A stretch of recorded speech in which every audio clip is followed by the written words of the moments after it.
Right, welcome. Good morning to everybody. Believe it or not, this is Wisdom's Chats number 100 today. Yeah, so we have, our 100th episode. So there you go. Can you believe it? Quite amazing how time flies when you're having fun. So today, I think what Mompolelo was saying, what are we doing today? So I think it was how do we work within teams, was at least something like that. We broke them down. No, it wasn't even that. So we broke them down the day before, completely forgotten. So all this good teamwork doesn't work. So let's find out what it is. So you kick us off, Lee. There you go. I will have to hold you all to account. Yes. Ring any bells? So About that, being accountable in teams, yes. So it's all about how do we hold people to account, and that may be in a team or not in a team. And so it's an interesting, I think it's a good topic, and I don't know, I phrased it as how do we hold people to account. I'm wondering whether that's even possible.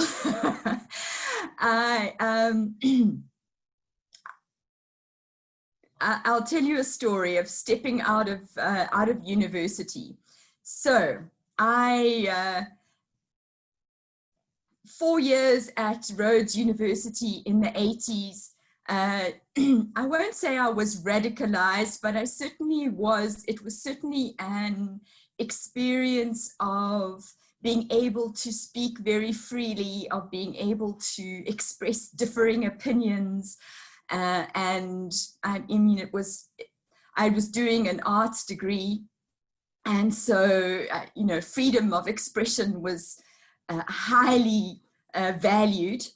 And married, so then 22 years old, married a Methodist minister and arrived as a new minister's wife, remembering I grew up in a Catholic church, had no idea what a minister's wife was supposed to do.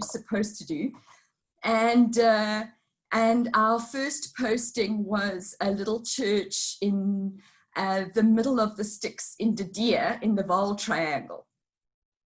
This was in 1986, going into 1987. And so I place it in that time because obviously this is now the hotbed of protests, and it is now reaching a peak at that time during the apartheid era. So we arrive in the December. In the February, so new appointees, we have a leadership camp for the church. And Lee makes absolutely no bones about the fact that it's time for change, that this white-only dispensation, it's time to move on, move forward, and we have to start integrating. And needless to say, it did not go down well. And I just got I think I was absolutely stunned, I must be honest. So it was obviously my naivete, but I was stunned at the backlash of what I believed was holding people to account for racism, for change.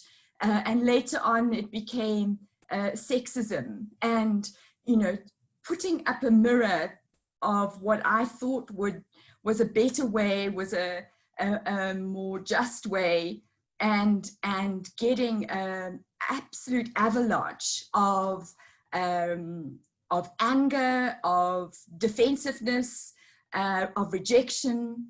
And in that moment in time, I realized a number of things. The one is that when you press people's buttons, they don't change.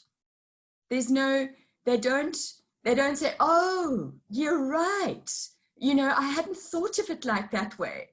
Even if you are right, that is not how people react. people are hot-wired to defend their beliefs, and it's not how change happens. So confrontation, that in my experience, even when it's a good and right cause, has seldom worked in my experience, and that's on a personal level as well as in those kind of group settings. So does that mean that I just stepped back and I didn't say anything? Well, I did for a long time, because the consequences of me saying and doing those kinds of things is my husband's job. So that wasn't something that I could risk. As I've got older, I found ways of saying what I think. And even if other people get upset, I don't have the same expectation that they're going to change. I just hold true to what I think and believe. So that's where it comes back to this point. How do you hold people to account?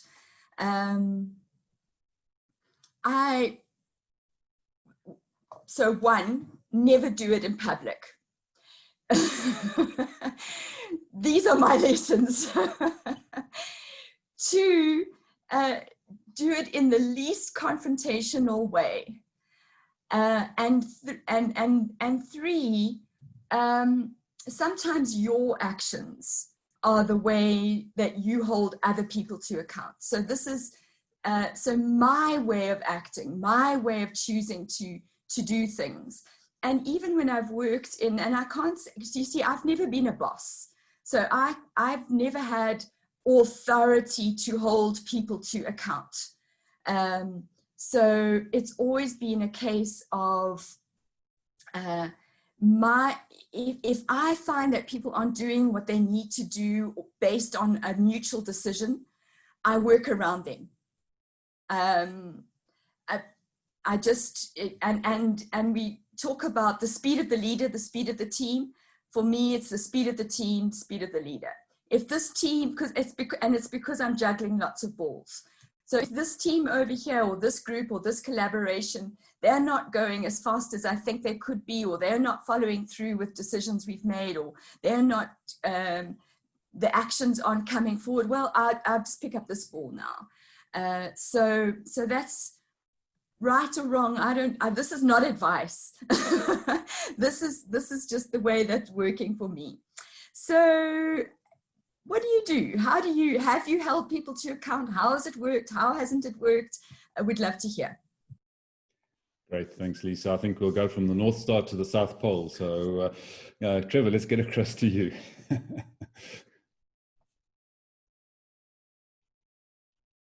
Trevor, yeah? Well, why have you picked on me? Because I went from the North Star to the South Pole, so polar opposite. So let's. So what I've deliberately done here is flipped every statement that Leah's made, because I think that's what we got to do. And so I understand Lee's problem. I mean, an arts grad from Rhodes University in the 80s. Well, it's no wonder that you've had a troubled life ever since. I mean, that's just plain at nursery school, for goodness sake. Now, look, I've had, obviously, the polar opposite lifestyle. I have never been one to actually hold back on my opinion at the craziest of times. And in fact, I was digging down into Academy of Learning stuff. You know, I came up from Durban, sold out businesses down there to set up a national educational franchise here in the mid-80s, despite all the protesting Rhodes students. And a good number of my friends were there during that time. And I remember one of the first things that I actually did was to turn around and open the first ever education franchise in Soweto. in Dubai. And you cannot believe what that brought down upon me at the time. I mean, I'm a Durban boy. I came up in slops and shorts and t-shirts and said, stuff you all, because I don't dance to anyone's tune. And when certain forces came down upon me, what I did is I then went and opened the next black-owned, and that was a black-owned operation in Soweto. And at that time, black entrepreneurs could not own businesses. And that was 1987, 1988. It was quite incredible. They could not really get into business with white operators. So with all of those forces, I decided to respond to the powers that be, and I opened the next black-owned operation in Market Street. I took one of the Academy of Learnings that was not performing. I took it away from the white owner and I offered it to the next black owner, and we had the second black-owned education franchise in South Africa in 1987. And again, it brought down the wrath of leadership at that particular stage. And I said, stuff it all. And I just kept on going. And a year later, we had over 42 education franchises. And you will see about 2 years later after that, we had about 80 in place. But I had then already sold out. And a couple of years later, in 1994, we had the new economic dispensation. Oh, and by the way, you might find this interesting. 1987, why I was being tracked and traced by individuals is that one of the people I was dealing with was a political agitator. I think she also came from Rhodes, by the name of Jill Marcus. In Louis Botha Avenue. And I was warned off with dealing with this highly political operation. And I said, stuff you, I'm in business. I can see the future. I know where it's going. So Lee, very difficult. You know, I think I understand where you come from. And I think today, we live in exactly the same times, that people are under completely different pressures, and each of us is absolutely unique in how we handle these things. And I don't think there's ever a right or a wrong answer. I think you've just got to do the best that you can actually do at that particular time. But I'm also sitting thinking that today we live with the most information we've ever been able to access, and most of us don't access that information to actually input into our decisions, and we've got to use these type of forums to access that information to help us to think. I think we're at the same time as we were in the 1980s, but we're 20xing from an exponential perspective. Did I answer any question that was asked at the beginning? None at all. I'm going to hold you accountable for that, sir. Well, stuff your accountability. I'm an independent and I'm accountable to myself, and I don't care who you account with. But if you want to get on to a winning team, come and join my team. Yeah, and it'll be transient and it won't last very long, and you'll kick you off as soon as you don't perform, so you'll be held accountable. Great. All right. Thanks, Trevor. So let's go across to one of the accountants. Edward, what do you think of all of that? Yeah, I thought it was quite interesting, actually, because I think so far we've talked more about creating change than being accountable. And I just wonder whether we actually know what accountable means, because I think a lot of people think holding people to account is having someone to blame, which I don't think it is. I think it's actually measuring whether we've achieved objectives. And I think if you look at the charity world, a lot of charities, everyone thought they did good and all that sort of stuff because they were good. but I think most of them were pretty ineffective. But now you've got this whole thing about charities are encouraged to measure impact, and they produce impact statements. And I think they're being held to account. They've got our money, they've got our donations, and I think that's a really good example of accountability. Are you using that money wisely? Are you doing stuff wisely? Are your decisions great? And one thing I'm involved with is a campaign called Ask for Evidence, which is run by a science charity, and it's all about if you see people make claims that you don't think are right, then ask for the evidence. And I think that's an example of accountability. If someone says something, well, can you back it up? And I think actually one of the interesting things we get taught is that actually, if you come across people with conspiracy theories, all that sort of stuff, you are probably never going to change them, because you know they're not going to listen to evidence. They're not going to be held accountable. So don't even try. Just look at how you can turn them around. So, you know, if they think COVID-19 came from American science lab, well, don't try and counter it, but just make them wear a mask so they don't spread it. That's more, yeah, that's more important. So I think actually, you know, accountability, I think, is looking at what you're trying to achieve. Are you achieving those objectives? And asking someone, well, why haven't you achieved that objective? And again, it's a bit like we talked about yesterday on a charity trustee board. If someone's not there doing stuff, we'll say, what are you doing? What difference are you making? So I think accountability is about asking questions and saying, have you achieved what you set out to achieve?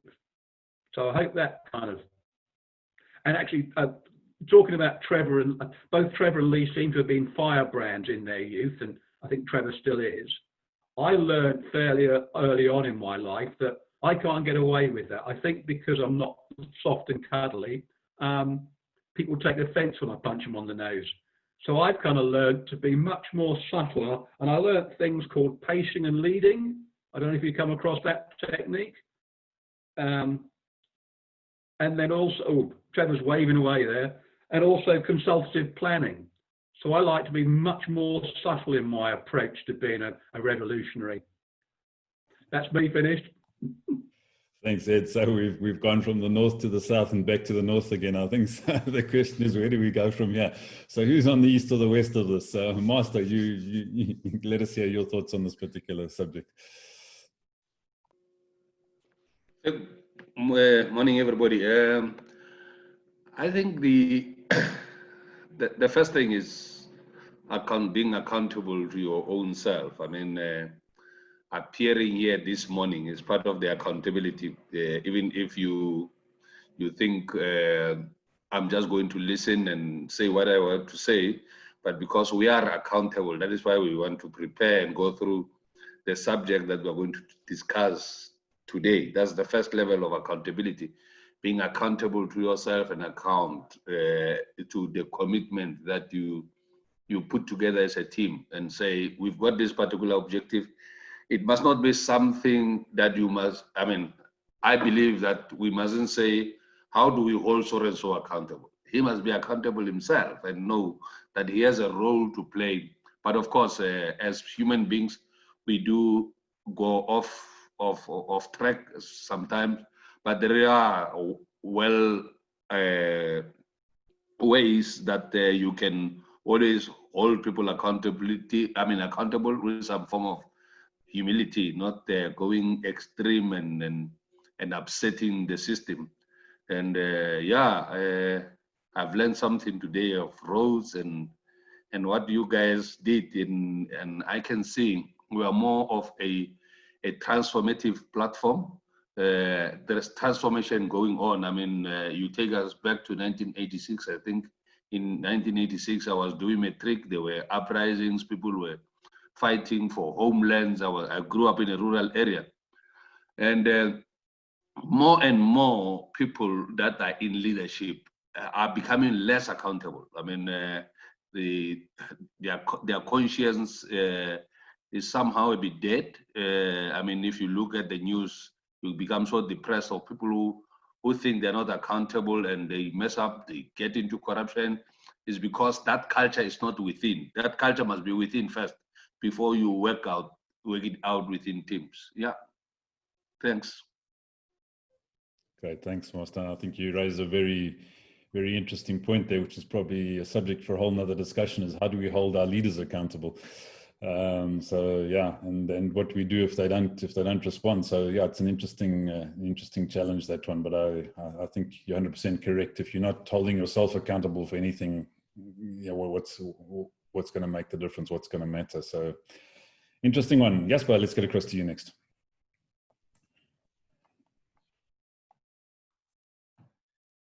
Morning.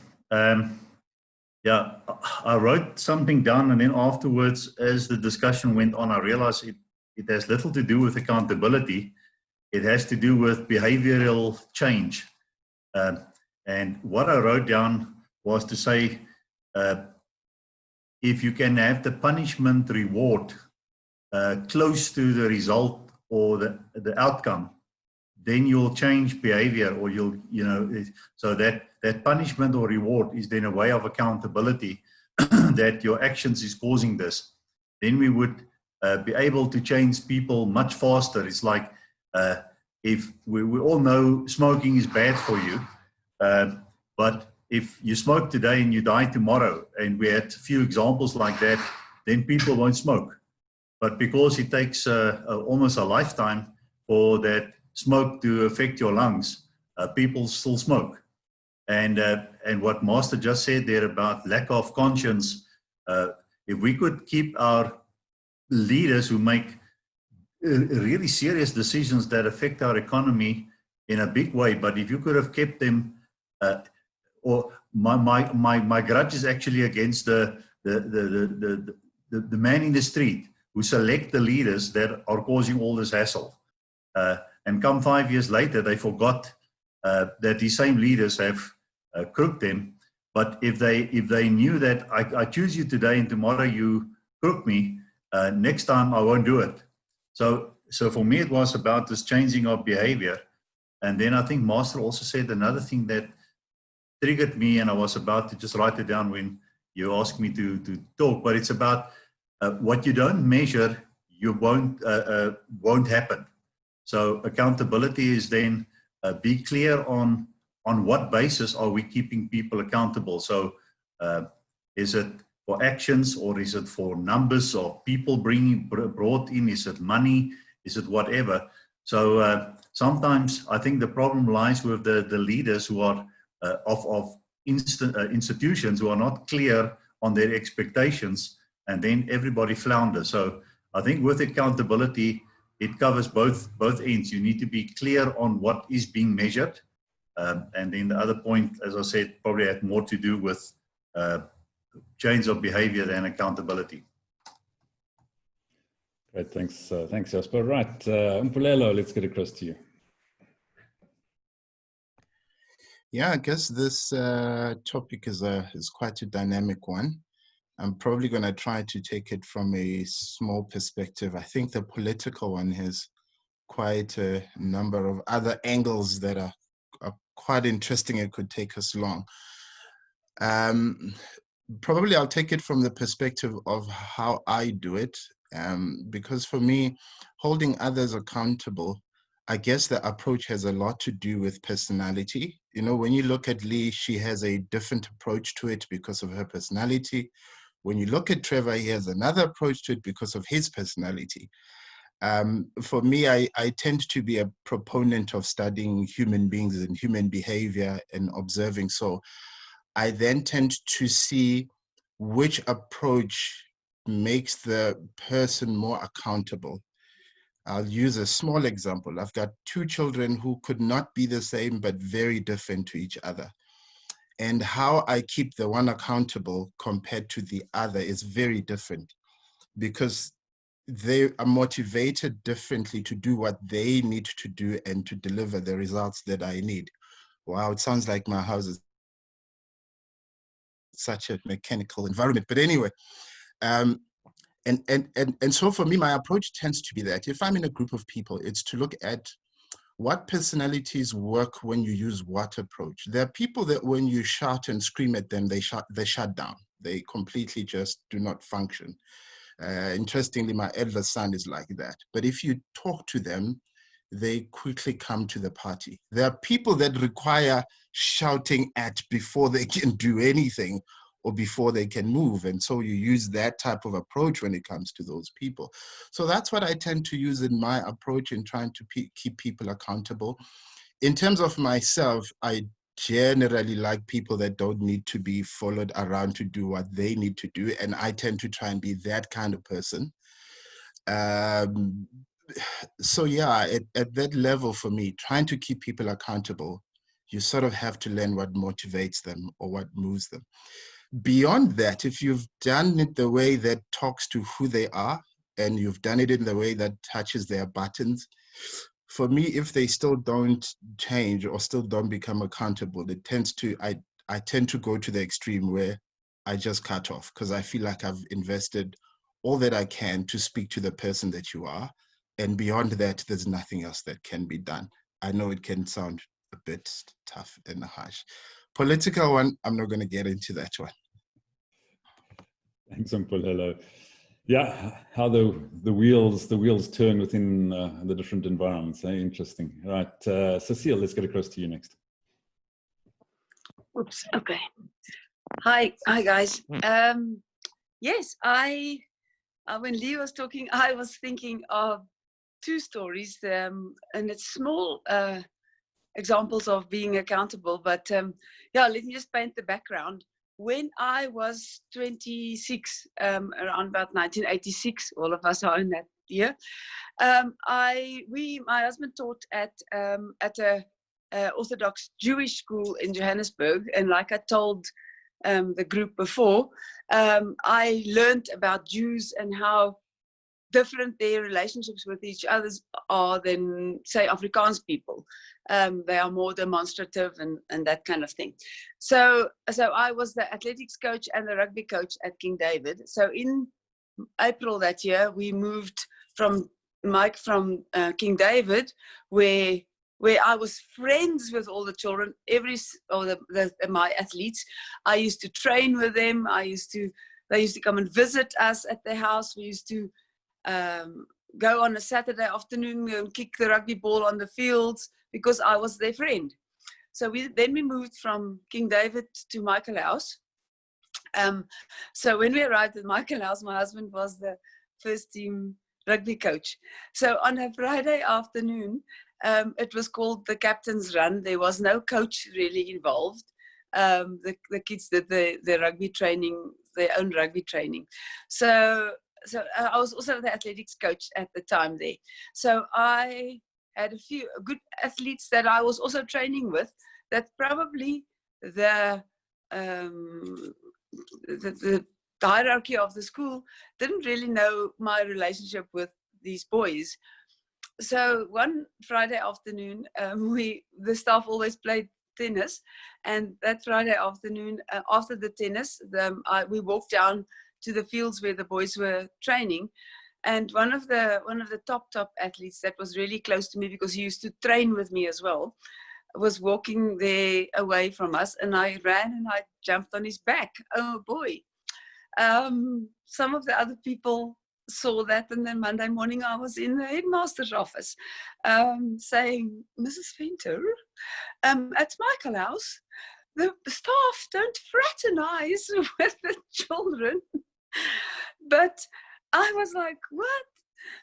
These are my athletes. I can get the best out of them by being kind of close to them. So then I decided, no, you can have your relationship with the kids, but I will have mine, and I will get the best out of them. So that was my one example, and I did. I mean, Mike went on to win essays, and I had a few excellent athletes by just being who I was. And then a few years later on, probably about 10 years ago, when I was an international referee, I was one of the first female international referees and a squash referee. So we used to go to the world team events in, I think this one was probably in Germany. And the squash players would talk to me before and after their matches, because I had a good relationship with them. The men rule by fear, but I used to be the type of referee that they respected when I was refereeing their matches. I don't know, because they liked me or because I was a woman. I don't know why. But anyway, so one day, one of the top, well, he was number 2 in the world, after his match came and he spoke to me, and so the top referees, which were also old men at that time, they were like set in their ways, British, in the 70s, all of them were in their 70s, saw this, that I was talking to David. And the next day in the meeting for the referees, I was, yeah, sorry, Trevor, I was hauled in front of the leadership and said, you do not speak to the squash players before and after their matches. So but I didn't talk to him, he came to talk to me. But same again, that was my style, and I kind of refused to change that. If I would get the results that was needed, I didn't think that I needed to change the way that I dealt with people. So yeah, Edward, you changed it a little bit when you were talking about accountability, but I realized that is part of accountability.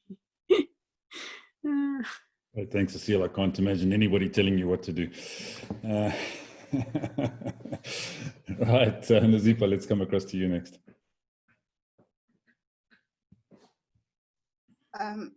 Hi, everyone. Thanks, Ivan. Morning, everyone. I think for me, this is not a very easy topic.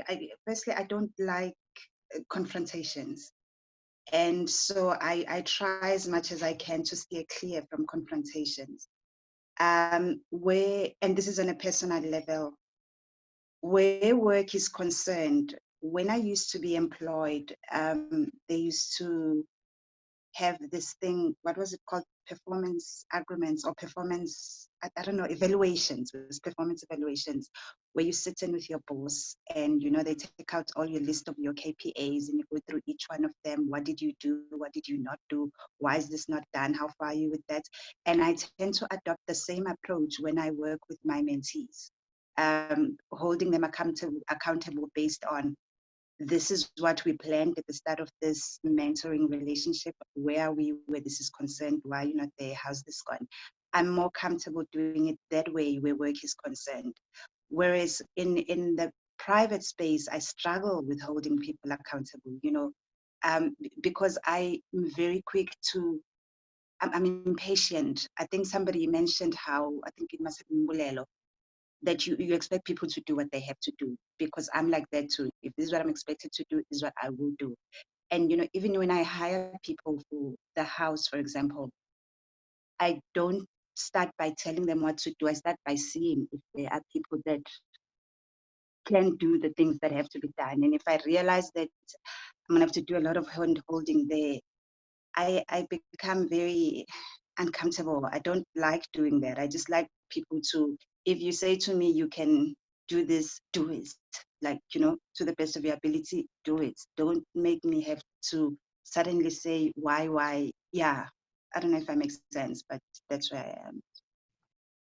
Thanks, Nazipa. Yeah, I think it is an interesting challenge at times, is how to mix and match the necessary elements of accountability. Stella, let's get across to you next. Thanks, Ivan. Oh, sorry. Yeah, so, oh, excuse me. I don't know what's happening here. So Nasipo raised it now about expectations. I think to hold people accountable, they need to know if from your side, if you holding someone else accountable, you need to, the other person should know exactly what's the expectations or what is the outcome a task. I'm thinking of maybe in the corporate world, you know, if you can't hold someone accountable if they didn't know what's expected of them. So I think that clear communication of what the expectations are needs to be communicated very well. And I think for me, I myself, that was one of the biggest frustrations in my corporate environment is managing teams and holding people accountable, because you know, especially in finance, Edward would know, there's so many things that needs to be done, and there's time constraints. And I often found myself taking on other people's responsibilities on me just to get it done. And I've seen it in my personal life as well, where I take accountability for other people, which is not my accountability to take. So I think that's also a lesson that I learned over the last couple of years, to make sure that is the holding myself accountable, but only for the stuff that I'm accountable for. So I want to leave it at that for today. Well, thanks, Stella. I think that's important, because I think especially ladies tend to do exactly that, you know, take on other people's responsibilities, which not always the right thing to do. But we're going to go across to Umpa next, and I'm sure she's going to bring out the riding crop on the Spurs, and she probably sits more on Trevor's side of the fence than Stella does. So Umpa, let's get across to you. When I'm in the same group as Trevor, I start to worry. I love you, Trevor.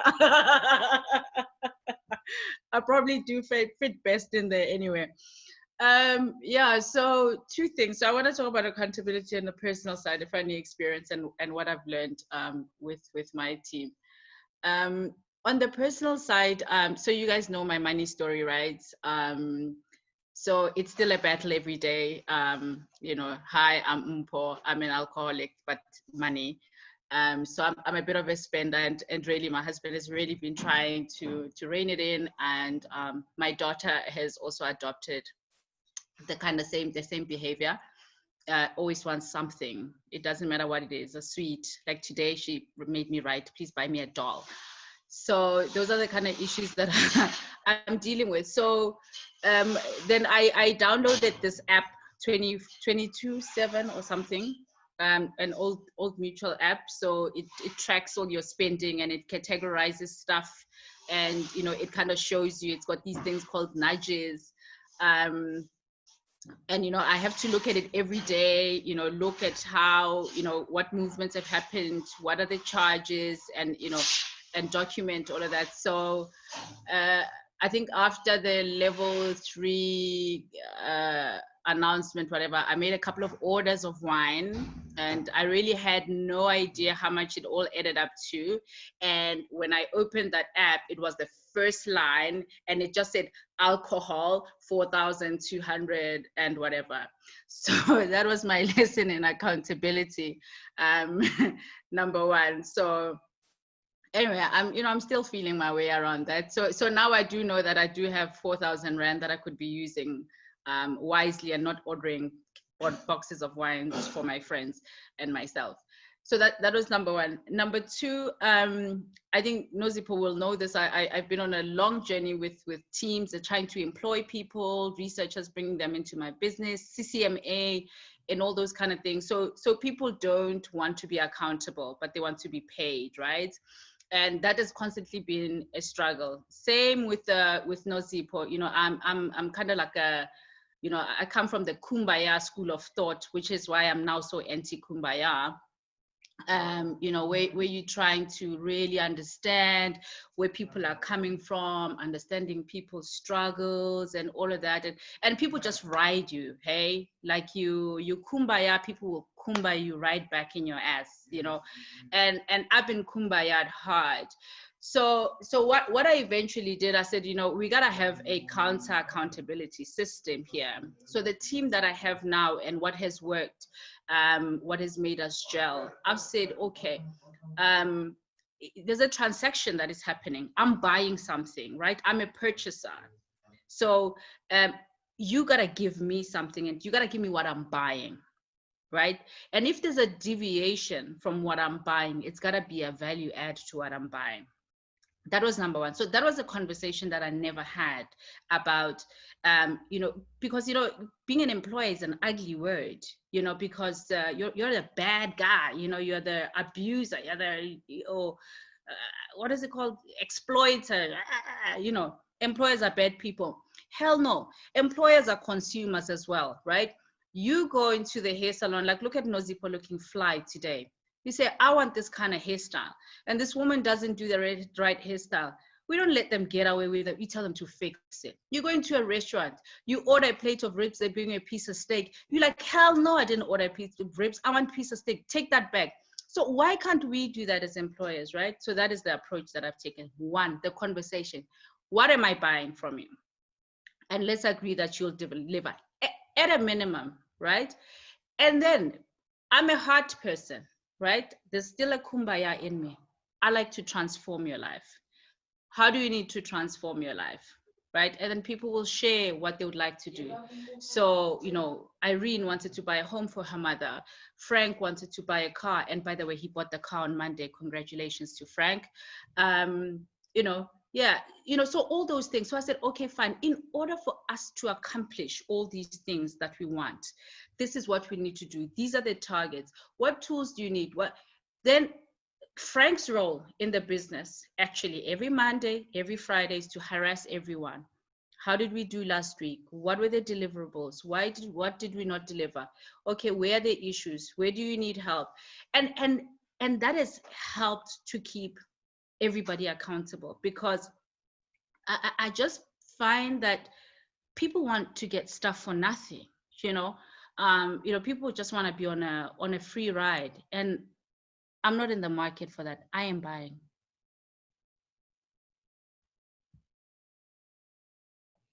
Beautiful. Thanks, Sampo. I love that.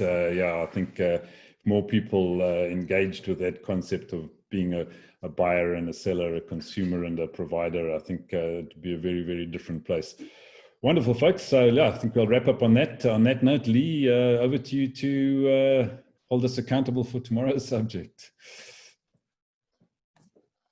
Kumbaya will forever be changed in my mind. I did not realize it was a verb. So now I know it is, and you can kumbaya or not kumbaya.